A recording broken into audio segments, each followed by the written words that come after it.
দুর্দান্ত একটা মাছ ভুনা শেয়ার করছি সবার সাথে। এটা এত মজাদার হবে, না খেলে বুঝতে পারবে না। আসসালামু আলাইকুম গাইস, কে কোথা থেকে দেখছেন, কেমন আছেন? আশা করি সবাই ভালো আছেন। আলহামদুলিল্লাহ আমিও ভালো আছি। আজকে শেয়ার করতে যাচ্ছি একটা মাছ ভুনা।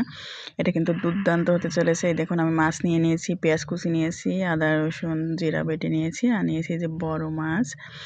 ঠিক আছে, এটা আজকে ভুনা করবো আর এটাই আপনাদের সাথে শেয়ার করব। অতএব না টেনে দিয়ে পুরো ভিডিও দেখতে থাকুন। এই যে আমি কিন্তু এটা গোশ যেরকম মাখিয়ে রান্না করে এরকম কিন্তু আমি মাখিয়ে রান্না করব। ঠিক আছে, এটা আমি হাত মাখিয়ে রান্না করবো আজকে। এই যে মাছের মধ্যে আমি আদা রসুন পেঁয়াজ সব কিছু কিন্তু একসাথে ব্যালেন্স করে রেখেছি। এটা আমি দিয়ে দিলাম, স্বাদ মতো লবণ দিয়ে দিলাম। এর মধ্যে আমি এই যে এক একে দিয়ে দিব হলুদের গুঁড়া, জিরার গুঁড়া, ধনিয়া গুঁড়া, মরিচের গুঁড়া, যা যা লাগে সব কিছু দিয়ে কিন্তু আমি এটা হাত মাখায় করে নেবো। ঠিক আছে, এই যে আমার সব মশলাপাতি দেওয়া হয়ে যাচ্ছে। তারপর আমি তেলটা দিয়ে এটাকে মাখিয়ে নেব। আর যেহেতু ভুনা করব আর এটা মাছ ভুনা, এটার মধ্যে একটু ঝাল দিলে ভালো হয়। আমি যেহেতু কাঁচা মরিচ কুচি করে রেখেছি, তারপরেও আমি মরিচের গুঁড়াটা একটু বেশি করে দিয়েছি। আপনাদের স্বাদ মতো দিয়ে নেবেন। তারপরে যে তেল দিয়ে আমি এটা হাত দিয়ে ভালোভাবে মাখিয়ে নিচ্ছি। এই দেখুন, আমার সুন্দর করে কিন্তু মাখানো হয়ে গেছে।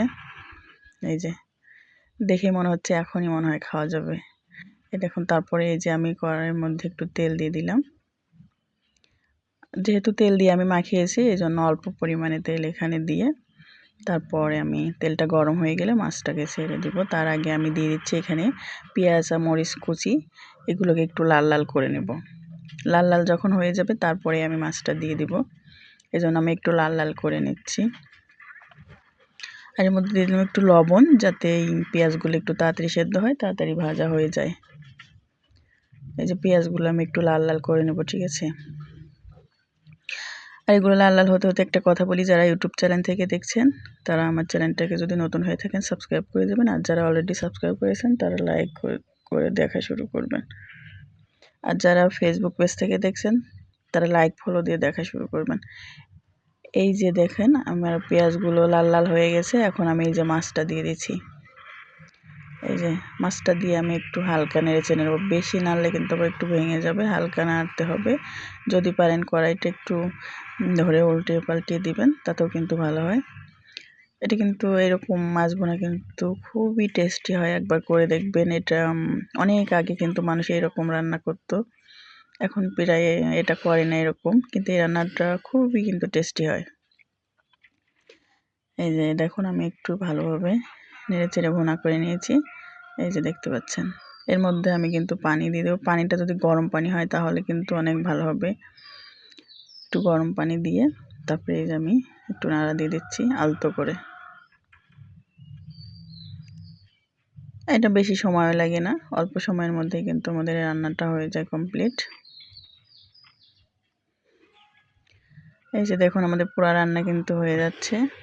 এই যে পরিমাণ মতো দিব, যেহেতু আমি একটু ভুনা ভুনা করবো এই জন্য একটু ঝোল টাইপেরও রাখবো, যেহেতু আলু দিয়েছি ঝোলটা একটু শুকিয়ে যাবে।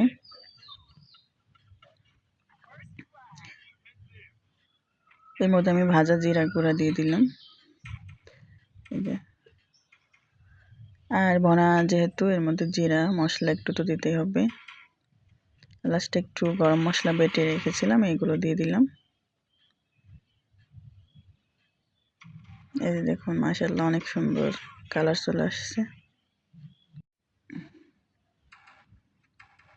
এই যে দেখুন, আমি ঢেলে নিয়েছি আর মাশাআল্লাহ কত সুন্দর কালার হয়েছে। আর এইভাবে অবশ্যই বাসায় ট্রাই করবেন, এটা কিন্তু খেতে খুবই সুস্বাদু হয়। আর পুরো ভিডিওটা দেখার জন্য সবাইকে ধন্যবাদ। দোয়া করি সবাই ভালো থাকবেন। আল্লাহ হাফেজ।